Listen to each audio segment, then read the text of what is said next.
작지만 큰 도시라는 애칭을 가지고 있는 취리히는 스위스에서 가장 큰 제1의 도시입니다.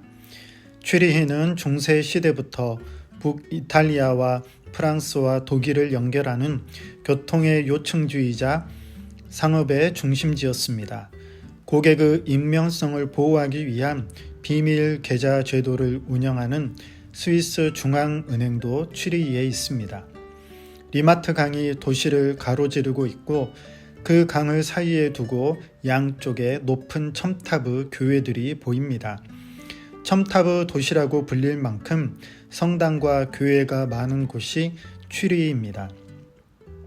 그중 하나는 프라우 민스터 교회이고 또 다른 하나는 그로스 민스터 교회입니다.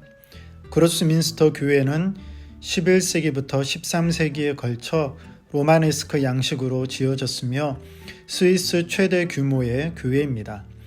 이 교회는 1519년 그로스민스터 교회에 치빙글리가 목회자로 오게 되면서 취리히는 스위스 종교개혁의 중심지가 되었습니다.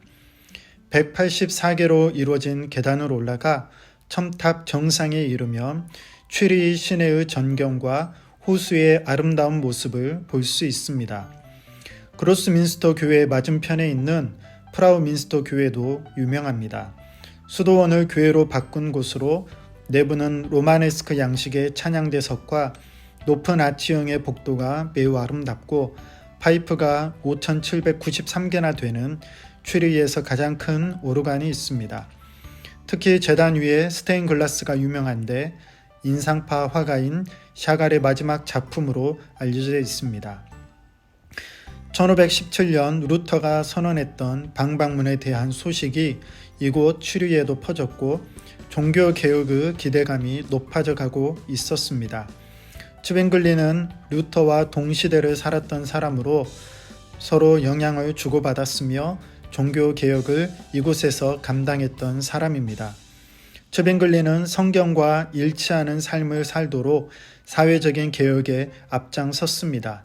말씀 중심의 예배를 개혁했고 일치와 평화를 강조했습니다. 츠빙글리의 동상은 그로스민스터 교회로 가는 길목에 자리하고 있으며 리마트 강을 바라보고 서 있습니다.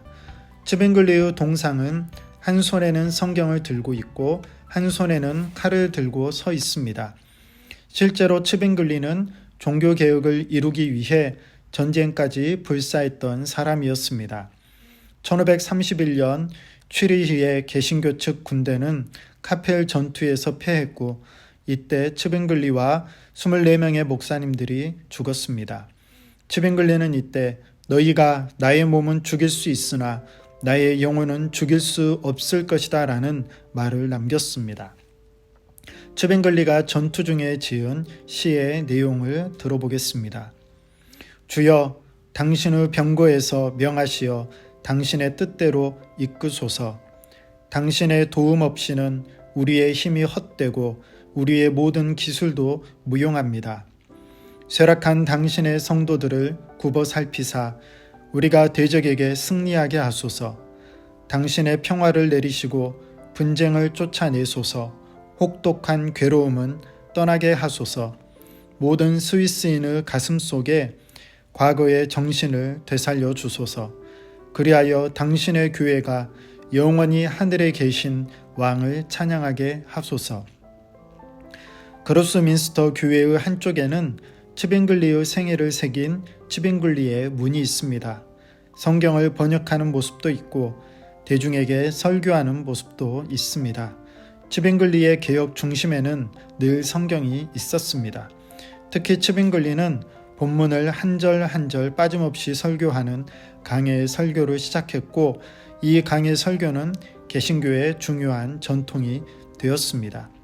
종교개혁을 이끌었던 츠빙글리, 그의 삶을 통해서 오늘을 살아가는 우리도 성경 중심으로 우리의 삶을 고정하고 하나님이 기뻐하시는 삶을 살아가기 위해 부단히 애써야 할 것입니다.